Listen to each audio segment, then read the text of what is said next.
지난주 우리는 출애굽기 34장에 대해서 함께 나눴습니다. 그때 하나님의 성품, 하나님은 어떤 분인가를 배웠는데 6절의 말씀처럼 하나님은 긍휼이 많으신 하나님, 은혜로우신 하나님, 노하기를 더디하시고 한결같은 사랑과 진실이 풍성하신 하나님이시다 라고 그렇게 배웠습니다.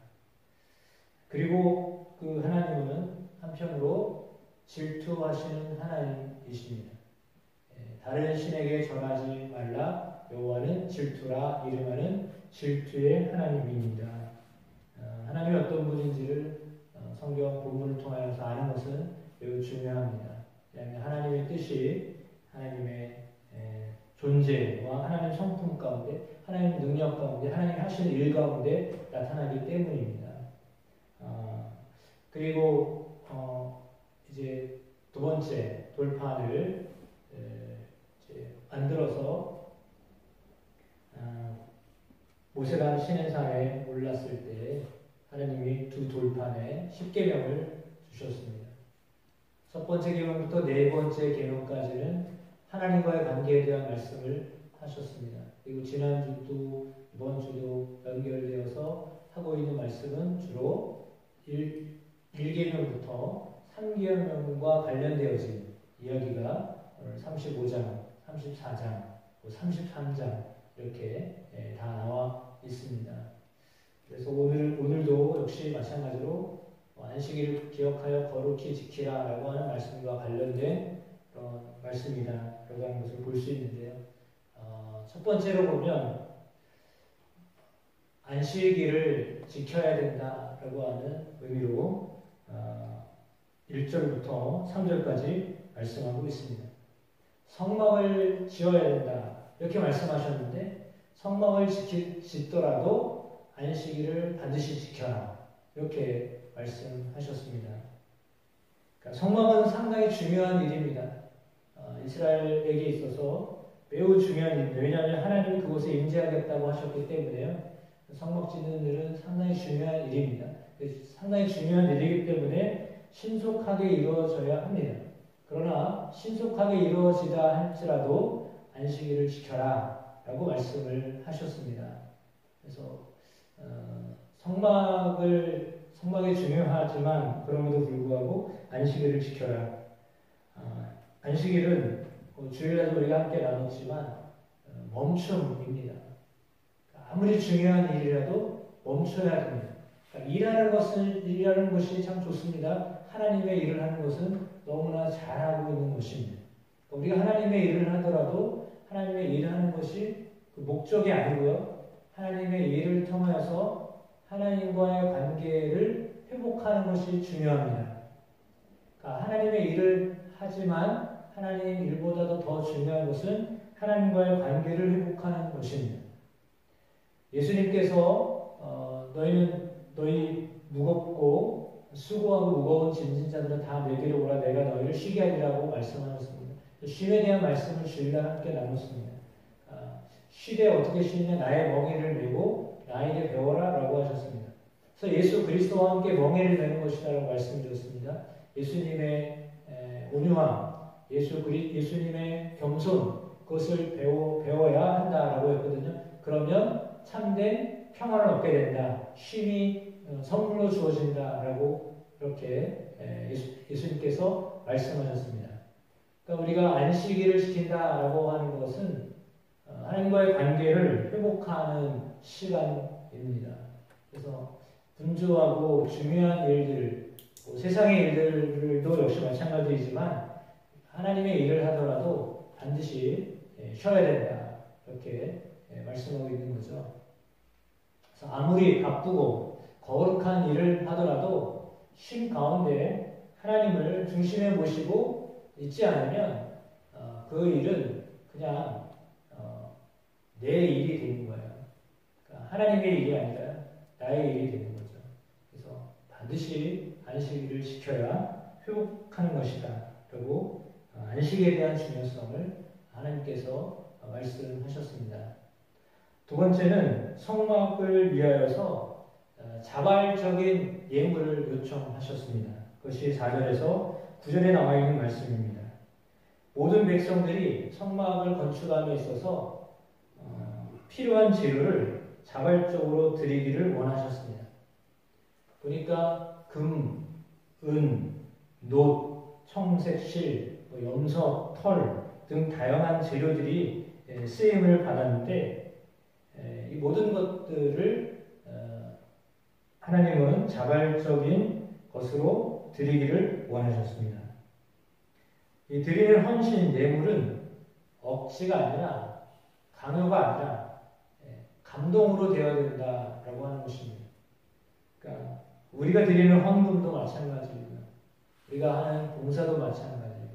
우리가 하는 찬양도 마찬가지입니다. 기도도 역시 마찬가지입니다. 감동을 받아서 되어지는 헌신이어야 된다라고 하는 겁니다. 장경철 목사님이라는 분이 그래서 이런 자신의 경험을 소개하고 있습니다. 학교에서 학생들을 가르쳤는데 밤에 학생들을 가르쳤습니다. 한 학기에 한 번 정도는 초코파이를 이렇게 사줬다고 합니다. 6시 수업 시작하는데 직장 갔다가 이제 오게 되는 학생들 식사 못하고 올 때가 있기 때문에 초코파이를 사가지고 이렇게 주었다고 합니다. 근데 이렇게 초코파이를 주는데 어떤 학생이 앞에서 교수님도 하나 드십시오 이렇게 얘기하더래요. 그래가지고 이걸 하나 받긴 받았는데 너무 좋았다는 겁니다. 그래서 속으로 생각했답니다. 원래는 이게 좋아할 일이 아닌데 왜냐하면 당신이 사온 거잖아요. 당신이 사와도 그 학생들에게 다 나눠줬는데 그래도 이렇게 주니까요 좋아할 일이 아니거든요. 더군다나 당신은 밥을 먹고 와서 이거 줘봐야 뭐 이렇게 기쁜 일도 아니었고 더군다나 이건 내가 돈 주고 내가 사온 건데 내가 받았는데 왜 내가 기쁜가 이런 생각을 했다는 겁니다. 그래가지고 왜 기쁠까 이렇게 생각을 해봤더니 하나님도 어쩌면 이런 마음이시지 않을까 그런 생각을 했다는 겁니다. 그러니까 우리가 하나님 앞에 봉사하고 헌신하는데 사실은 다 하나님이 주신 걸 가지고 하는 거잖아요. 그러니까 하나님이 주시지 않은 것은 하나도 없습니다. 우리가 할 수 있는 그것들이 다 하나님이 주신 거예요. 그래서 사실은 다 하나님이 주신 거기 때문에 우리가 우리 것을 드린다라고 하는 것은 어떻게 보면 좀 말의 어폐가 있습니다.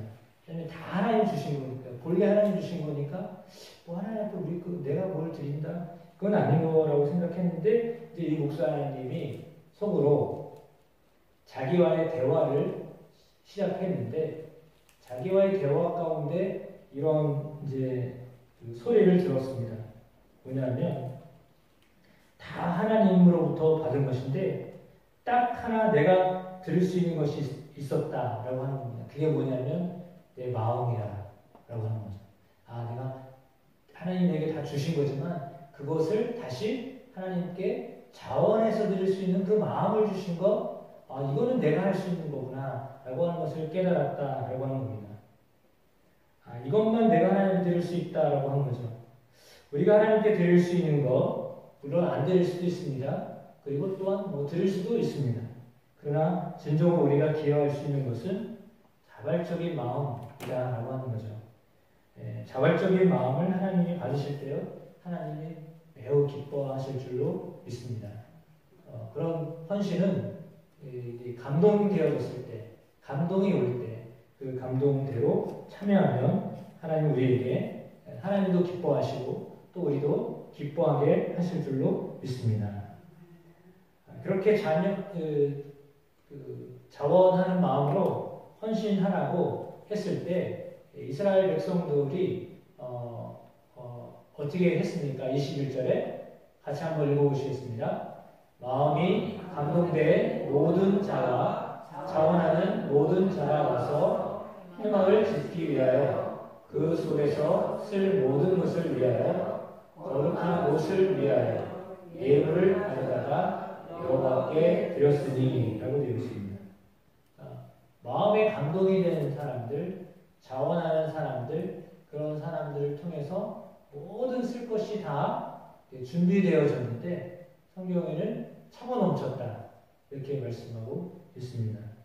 자발적으로 참여하고 그들이 모두가 다 참여했다는 거죠. 공동체가 다 참여했습니다. 여인들 같은 경우에는 실을 뽑았다라고 그랬거든요. 생각을 해보면 실을 뽑아서 어떻게 무슨 실이었을까 생각을 해보면 옷에서 실을 뽑은 건지 아니면 어떤 그 장식이나 뭐 이런 것에서 실을 뽑았는지 알 수는 없는데 아무튼 여인들까지도 다 참여하는 그런 그 헌신이 있었다라고 하는 것입니다. 우리 모두에게 하나님이 이렇게 한 마음으로 섬길 수 있도록 허락하십니다. 하나님을 한 마음으로 섬길 때 하나님은 우리 가운데 놀라운 일을 이루십니다. 그리고 또한 재능 하나님께 드릴 수 있는 귀한 예물입니다. 여기 보시면 그 뒤에 누구죠? 부살렐과 오홀리아 두 사람 그들은 상당히 하나님 앞에서 재능 있는 사람들이었습니다. 그래서 그들의 재능을 하나님이 사용하셨고 그들에게 지혜와 기술을 부어주셨습니다. 그리고 그 일들을 잘 감당할 수 있도록 도와주셨고 무엇보다도 그들이 또한 또 다른 사람들을 이렇게 가르칠 수 있도록 지도할 수 있도록 하나님이 그들에게 은혜를 더하여 주셨습니다. 하나님은 이런 재능뿐만 아니라 능력, 은사 이런 것들도 다 받아주십니다. 우리 안에 다양한 기술자들이 있고 예술가가 있고 행정가가 있고 또한 치유자가 있고 선생님들이 있고 다 필요합니다. 우리가 가지고 있는 그 어떤 것으로도 다 쓰임을 받을 수 있습니다. 누군가를 세울 수 있고 교회를 세울 수 있는 일들을 하게 하심을 믿습니다. 그래서 정말 필요로 하는 그런 것들이 물론 우리 교회를 교회되게 하는 일들 뿐만 아니라 세상에도 역시 마찬가지입니다. 재능은 그만큼 참 필요한 것입니다. 세계적인 법조인 칼 힐티라고 하는 분이 행복한 삶을 살려면 어떻게 해야 되는가 라고 하는 것을 평생 연구했다라고 합니다. 이분 법조인인데 경전과 철학서와 자기계발서들을 섭렵하면서 자신의 철학을 행복론이라고 하는 책에 집필을 했다고 합니다. 그때 그의 책 대부분은 성경 말씀들로 채워져 있었는데 힐티는 특이하게도 행복을 위해서 어떻게 해야 되냐 성령 충만을 구해야 된다 라고 하는 것을 말했습니다. 그래서 칼 힐티가 성령 충만한 5가지 유익에 대해서 언급을 했습니다. 첫 번째는 성령 충만하면 말로 표현할 수 없는 인생의 즐거움이 생긴다 라고 하는 것입니다. 성령을 받으면 즐거움이 생긴다 라고 하는 거죠. 두 번째는요, 모든 사람과 사물에 대한 공포에서부터 해방감이 온다 라고 하는 겁니다. 성령 받으면 담대해지잖아요. 그래서 어떤 두려움이 사라지게 됩니다. 걱정이 염려로부터 자유롭게 되어집니다. 그리고 어떤 용기가 생깁니다. 해봐야 되겠다. 할 수 있겠다. 도전하고 싶은 마음이 생깁니다. 그리고 끝으로는 하나님의 자녀가 됨으로써 얻는 권위를 갖게 됩니다. 그래서 성령 충만하면 그런 유익이 있다라고 하는 것을 알게 되었습니다. 행복하게 된다라고 하는 거죠. 성령 충만하면 행복하게 된다라고 하는 것입니다. 학문을 통틀어서 행복을 연구한 이 칼 힐티는 정답은 무엇이냐? 성령 충만이다. 행복하기 위해서 성령 충만해야 된다. 이렇게 남겼습니다. 성령을 따라 사는 사람은 유익이 있고 그 유익은 기쁨입니다. 그러니까 세상이 주지 않는 기쁨, 그 기쁨을 성령 충만한 사람이 갖게 됩니다. 여러분 안에도 기쁨이 넘치기를 축복합니다. 그러니까 사라지는 기쁨이 아니라 주님이 주시는 영원한 기쁨, 그 기쁨이 여러분 안에 있게 되시기를 축복합니다. 그럴 때 행복하게 된다라고 하는 것이죠. 성령 충만해야 된다라고 하는 것입니다.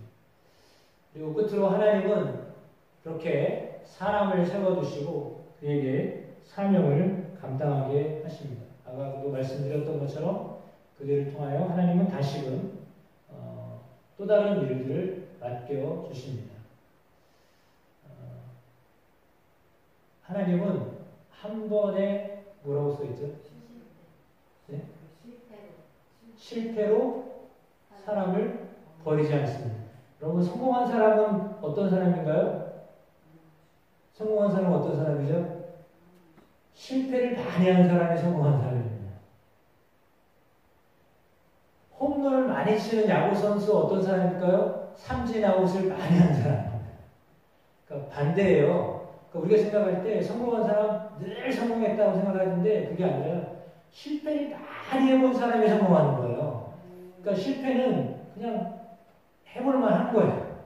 실패했다고 낙심하면 안 돼요. 뭔가 안 됐다. 내가 어떤 시도를 했는데 내가 뭔가를 계획하고 추진했는데 안 됐어요. 내 뜻대로 안 됐어요. 그랬다고 좌절하면 안 되는 거예요.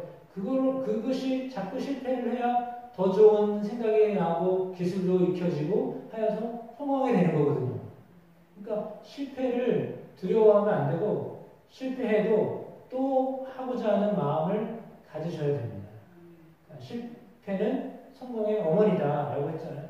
그러니까 여러분 안에 하나님이 실패하면 이거는 아니고 또 다른 방법으로 해야 되는구나 라고 하는 기회를 주셨다 이렇게 생각을 하시면 되겠습니다.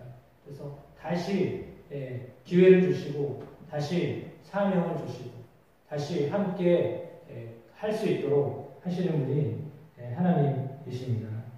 그래서 오늘날 우리가 하나님의 일꾼으로 부름을 받았는데 뭐 단번에 그 모든 일들을 감당할 수 있는 것은 아닙니다. 그래서 하다가 잘못될 수도 있습니다. 왜냐하면 우리가 완벽한 사람이 아니기 때문에 최선을 다할 뿐인데 잘 안 돼도 또 하고 또 해서 그래서 또 하나님의 뜻을 이룰 수 있다면 그것은 하나님이 기뻐하시는 일을 하는 사람이다라고 믿습니다. 사람은 변해도 하나님의 부르심에는 후회하심이 없습니다. 또 절대 철회하지 아니하십니다. 하나님 우리를 부르시는데 불러서 하나님 쓰시려고 하시는데 때로는 잘 안 될 때도 있죠. 하나님이 원하시는 대로 또한 우리가 원하는 대로 되지 않을 때도 있습니다. 그러나 그럼에도 불구하고 또다시 세우시는 하나님을 기억하셨으면 좋겠습니다. 하나님은 또다시 세워주셔서 그 일을 하게 하십니다. 오늘 말씀을 생각하면서 우리가 두 가지를 이렇게 총체적으로 말하면 한 가지라고 볼 수 있는데 그건 뭐냐면 하나는 안식에 대한 이야기였고 또 하나는 자원함으로 헌신하는 것입니다. 하나는 쉬는 것이고요. 하나는 일하는 것입니다. 그 두 가지를 말씀하신 거거든요. 한편으로는 쉬어라 라고 말씀하셨으면서도 또 한편으로는 일해라 라고 말씀하셨습니다. 그러니까 한편으로는 열심히 헌신해라. 너희가 가지고 있는 것이 무엇이든지 그것으로 헌신해라. 자원하는 마음으로 헌신해라 라고 하는 말씀이셨고 또 한편으로는 쉬어라. 쉬면서 해라 라고 하는 말씀입니다. 이 두 가지가 이렇게 균형을 이루어야 됩니다. 한 번은 때로는 쉬어야 될 때는 쉬어야 되고 또 열심을 다할 때는 열심을 다해야 된다라고 하는 것을 오늘 출애굽기 35장을 통하여서 우리에게 말씀하고 계십니다. 물론 엘리야처럼 최선을 다해서 영적 일을 하다가 소진될 때가 있습니다. 근데 뒤돌아보니까 어이구 나 혼자 있는 것 같아. 이럴 때가 가장 힘들 때잖아요. 뭔가 일은 이런 것 같은데 좀 공허하기도 하고 이게 뭔가 그런 마음이 들 때도 있습니다. 근데 그때 그런 때에도 하나님은 우리에게 쉼을 통하여서 또다시 사명을 감당하게 하십니다. 하나님의 부르심이 있습니다. 하나님의 은혜 안에 이 안식과 헌신을 균형 있게 잘 맞춰가면 새로운 변화들을 갖게 하실 줄로 믿습니다. 그러니까 때로는 열심히 일하다가 이게 잘 안 됐습니다. 때로는 실패인 것 같습니다. 그럴 때는 쉬셔야 됩니다. 참된 쉼을 얻으면서 하나님과의 관계를 생각하셔야 됩니다. 그리고 또다시 하나님 우리에게 부르셔서 그 일을 하게 하실 때에는 또 그때 최선을 다하시면 됩니다. 한 소녀가 산길을 가다가 예쁜 나비 한 마리를 보았습니다.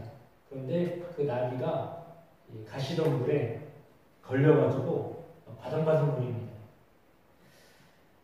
어떻게 될까 하다가 가시를 해치고 나서 나비가 나올 수 있도록 도와줬습니다. 물론 가시에 찔리기도 했습니다. 근데 나비가 헐헐 이렇게 날아가다가 갑자기 천사로 바뀌었습니다. 그러더니 이 천사가 소녀에게 와가지고 귀에다 대고 이야기를 합니다. 소원이 있으면 얘기해봐. 이랬습니다.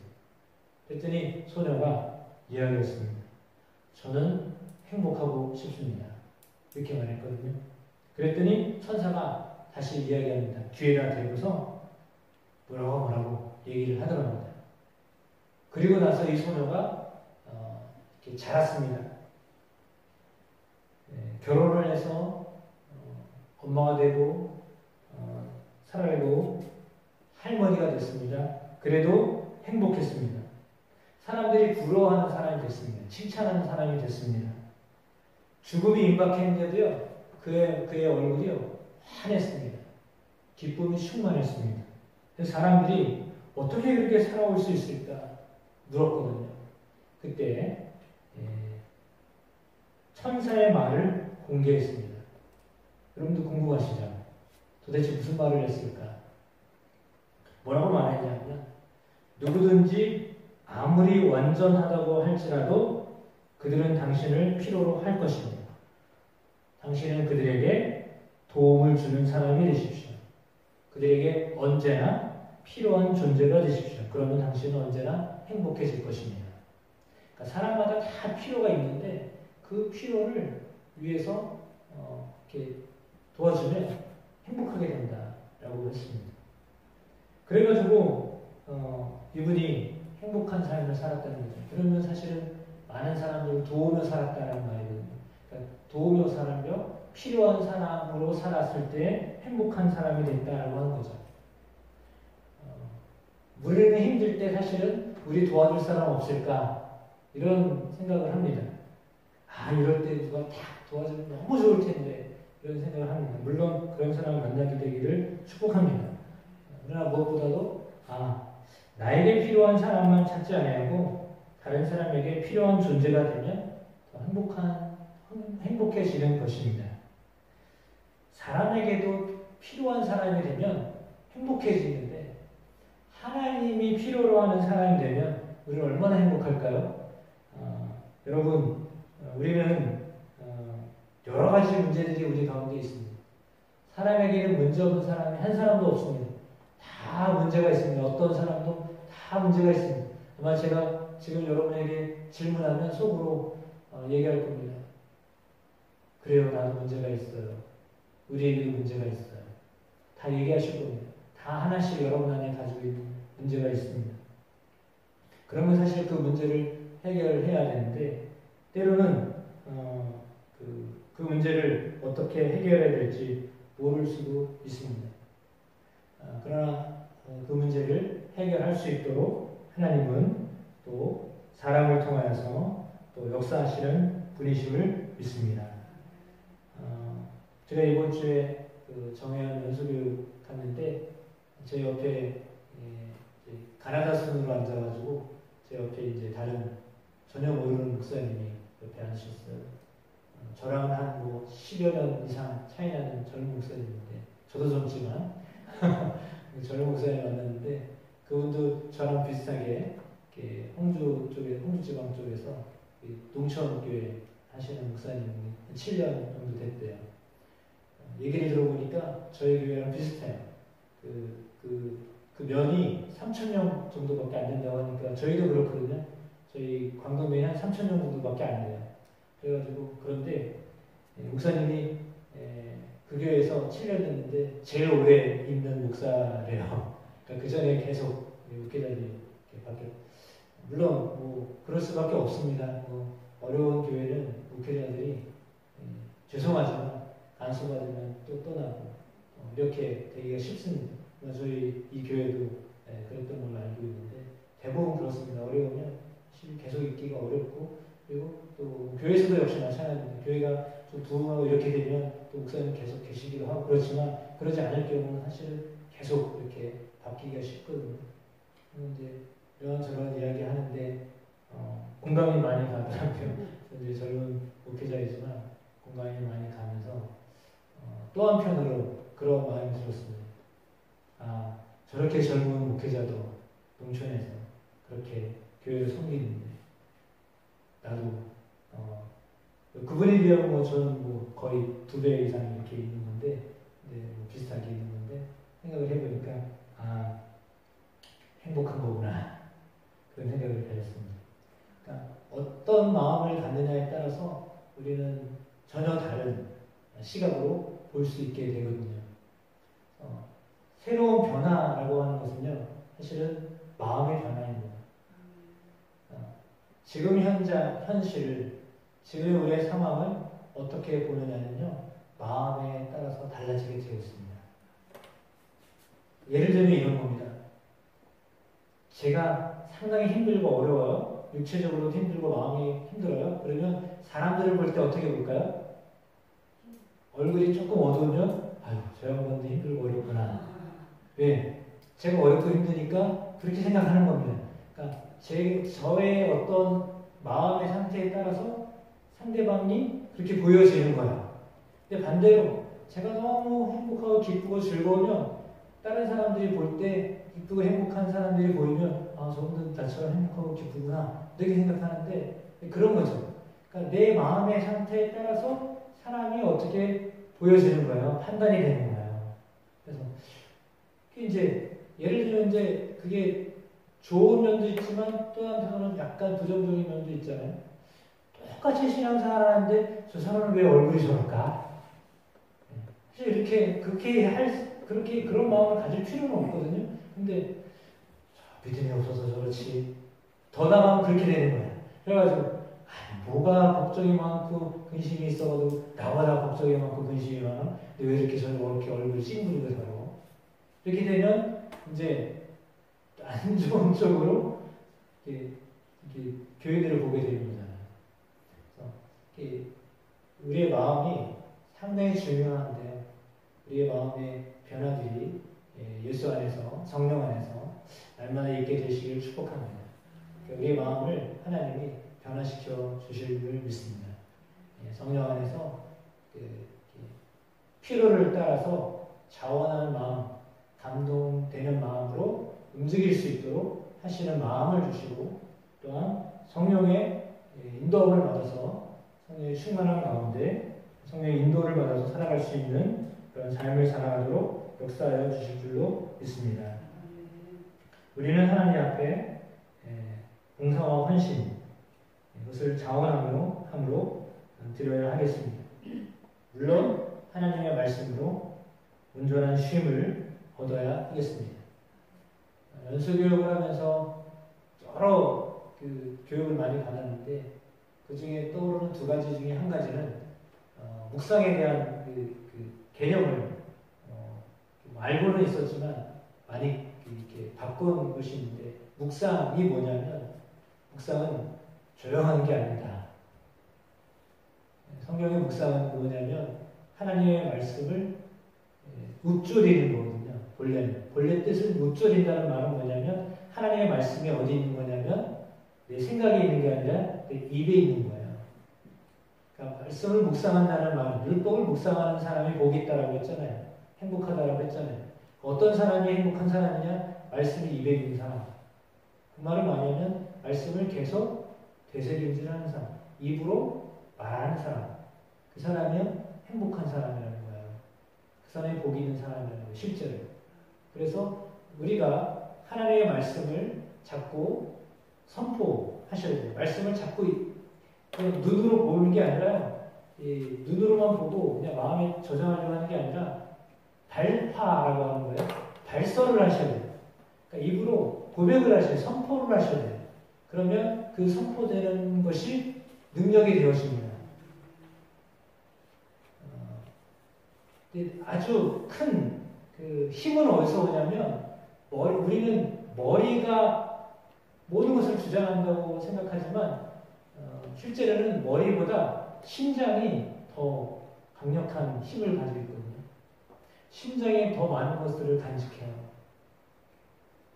그래서 우리 심장에서부터 오히려 반대로 뇌에 영향을 줄 수 있단 말이에요. 그러면 우리 심장이 그만큼 중요한 건데요. 물론 그것은 우리 마음을 의미하기도 합니다. 그러니까 우리의 마음이 상당히 중요한 겁니다. 그러니까 우리의 마음 먹기에 따라서 달라지는 거예요. 그러니까 우리가 마음을 어떻게 의지적으로 가질 것이냐. 다시 말하면 우리의 마음이 하나님의 말씀, 하나님의 율법으로 주장되어지고 이렇게 내가 생각하고 판단하는 그 모든 것들이 하나님의 말씀이 주장되어져서 나의 생각과 감정과 그 모든 것들을 다스려 갈 때 하나님이 우리에게 역사하시는 힘이 강력해지는 거죠. 하나님이 원하시는 행복한 사람, 복된 사람으로 살게 되는 것입니다.